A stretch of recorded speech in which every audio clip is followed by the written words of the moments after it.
ISPR کے مطابق chief of army staff field marshal Syed Asim Munir Nishan Imtiaz military نے تہران اسلامی جمہوریہ ایران میں جنرل اسٹاف ہیڈ کوارٹرز کا دورہ کیا، جہاں آرمی چیف نے ایرانی مسلح افواج کے chief of army general staff major general Mohammad Bagheri سے ملاقات کی۔ ISPR کی جانب سے بتایا گیا ہے کہ ملاقات میں دونوں عسکری قائدین نے علاقائی سلامتی کی بدلتی صورتحال پر تبادلہ خیال کیا اور باہمی دفاعی تعلقات کو مزید مضبوط بنانے پر توجہ تھی۔ اس دوران باہمی دلچسپی کے اہم شعبوں میں افواج کے درمیان تعاون میں اضافے، مشترکہ سرحد پر سیکیورٹی کے مؤثر اقدامات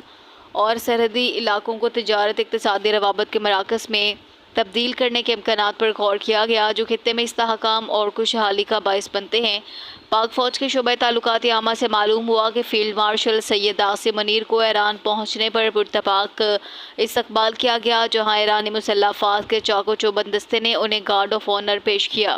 چیف آف آرمی اسٹاف نے وزیر اعظم پاکستان کے ہمراہ ایران کے رہبر اعلیٰ حضرت آیت اللہ سید علی حسینی خامنئی اور صدر ایران مسعود پزشکیان سے ملاقات کی۔ فیلڈ مارشل سید عاصم منیر ترکیہ، ایران اور آذربائیجان کے سرکاری دورے پر وزیر اعظم کے وفد کے ہمراہ موجود ہیں۔